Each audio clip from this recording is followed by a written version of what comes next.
What if I told you Jesus came to abolish religion?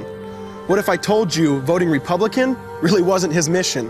What if I told you Republican doesn't automatically mean Christian, and just because you call some people blind doesn't automatically give you vision? I mean, if religion is so great, why has it started so many wars? Why does it build huge churches but fails to feed the poor? Tell single moms God doesn't love them if they've ever had a divorce, but in the Old Testament, God actually calls religious people whores. Religion might preach grace, but another thing they practice, tend to ridicule God's people. They did it to John the Baptist. They can't fix their problems, and so they just mask it, not realizing religion's like spraying perfume on a casket. See, the problem with religion is it never gets to the core. It's just behavior modification, like a long list of chores. Like, let's dress up the outside, make it look nice and neat. But it's funny, that's what they used to do to mummies while the corpse rots underneath.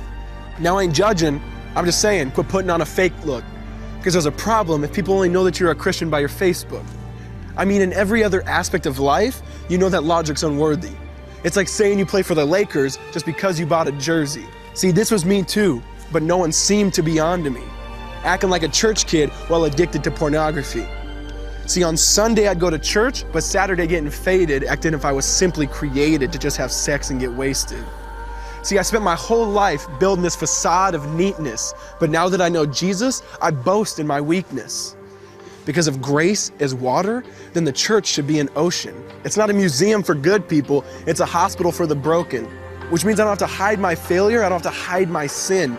Because it doesn't depend on me, it depends on Him. See, because when I was God's enemy, and certainly not a fan, He looked down and said, I want that man.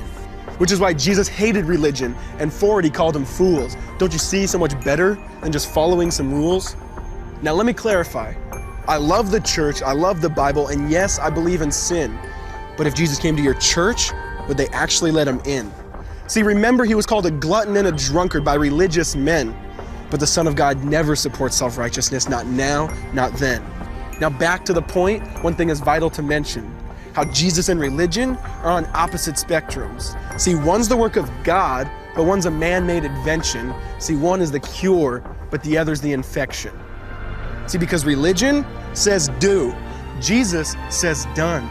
Religion says slave, Jesus says son.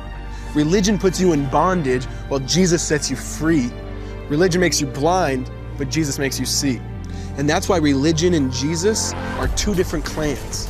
Religion is man searching for God, Christianity is God searching for man. Which is why salvation is freely mine, and forgiveness is my own.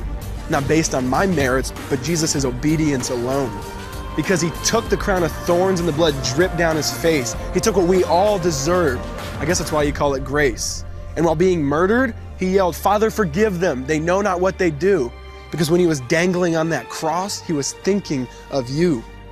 And He absorbed all your sin and He buried it in the tomb, which is why I'm kneeling at the cross saying, come on, there's room. So for religion, no, I hate it. In fact, I literally resent it. Because when Jesus said, it is finished, I believe He meant it.